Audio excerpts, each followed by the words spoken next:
Hello there, friends. How are you all doing? Good morning from Dhaka, Bangladesh. 3:15 a.m. here. These are my usual time that I wake up nowadays. Due to the sickness, my whole sleeping pattern is messed up. But I'll be doing three videos for you. One fragrance review, one comparison, and one discussion. So I'll start with the discussion today. This is going to be a fragrance that is getting a lot of hype and popularity. And I want to discuss something about this perfume, like A to Z, my final thoughts. Since it's discontinuation, being a brand new fragrance, what's my thought on it, and if it's worth at this current moment the prices they are asking for. Okay, so this fragrance, it's called YSL La Nuit Bleu Électrique. Okay, this perfume got a lot of hype basically from few reviewers saying that this is kind of like a vintage La Nuit with so much strength, and it's a modern interpretation, so much better than current batches of La Nuit So we'll talk about La Nuit I have La Nuit with me, different batches. So I'll show you my one of the bottles, then I'll discuss. So first of all, you have to understand where La Nuit comes from. La Nuit basically is, obviously you guys know, if you are in the game for some time, from L'Homme, YSL L'Homme, which I have. It also has a lot of flankers. So from L'Homme, they made La Nuit which was actually more popular than L'Homme.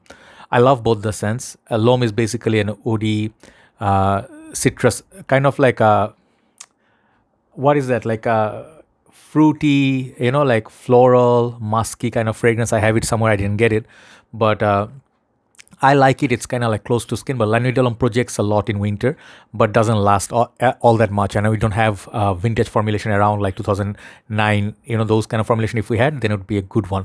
But what I heard so far, La Nuit never really was a total beast mode, like not like 10 out of 10. Okay, so people still like it because of that cardamom, bergamot, chocolatey, lavender, that sort of vibe, and tonka.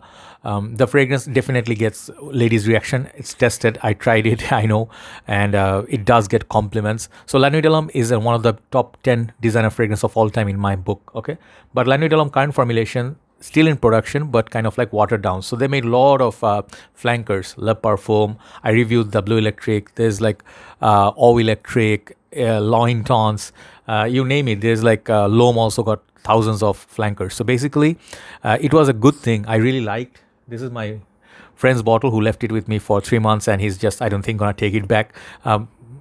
Personal reasons, whatever. But nonetheless, I decided if I have the bottle, I'll talk about it. So beautiful blue juice, as I gave it, very nice mark.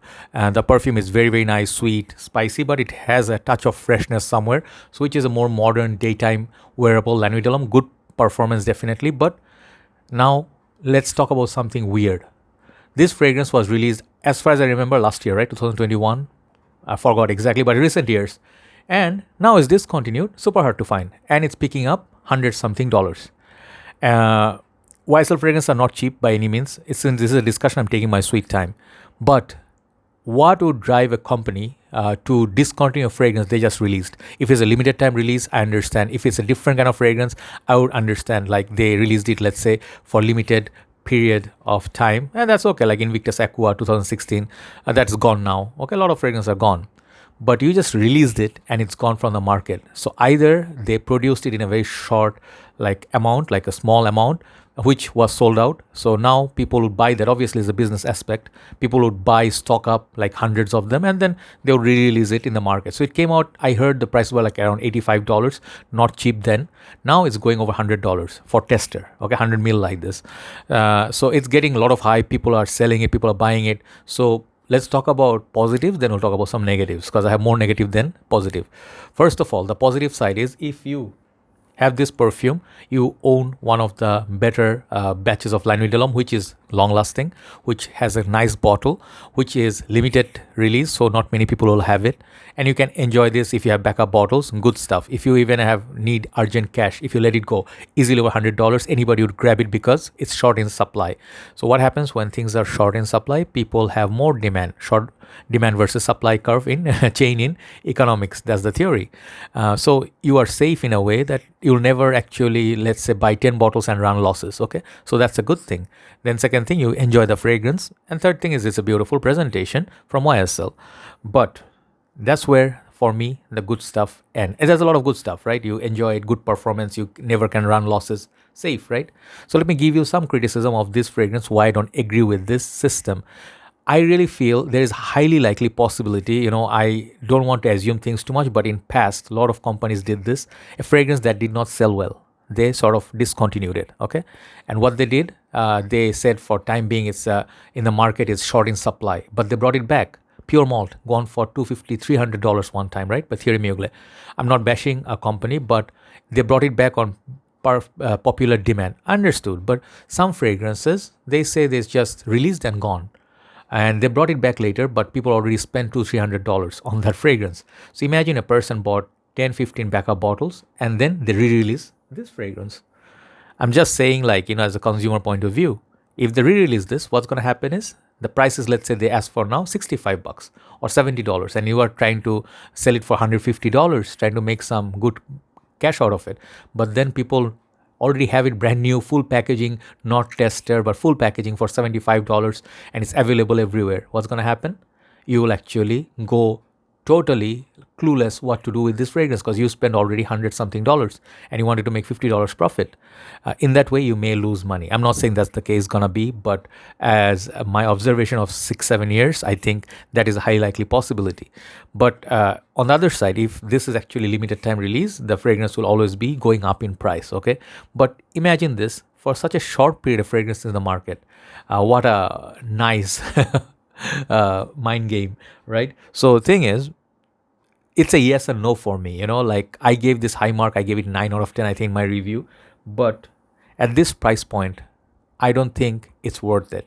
I always say La Nuit de l'Homme Vintage 2014 is worth it because that is something that you cannot find anymore.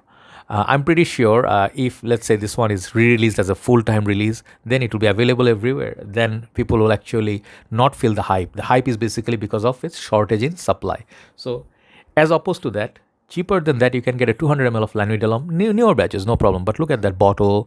It has La Nuit de l'Homme, like typical La Nuit de l'Homme YSL. But look at the amount of juice. You can get L'Homme, La Nuit de l'Homme, and L'Homme Libre in this bottle size. I'm talking from the same company, okay, same perfume line. And this fragrance perhaps won't last as much, but if you let it sit in your collection, this fragrance doesn't get that much dark in juice color, but it does change if you like the juice color.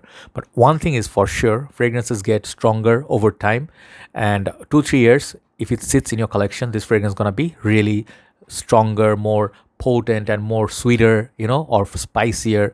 So this, imagine 200 ml versus the 100 ml of Bleu Electric. Which one are you going to prefer? If you like the Bleu Electric, more power to you.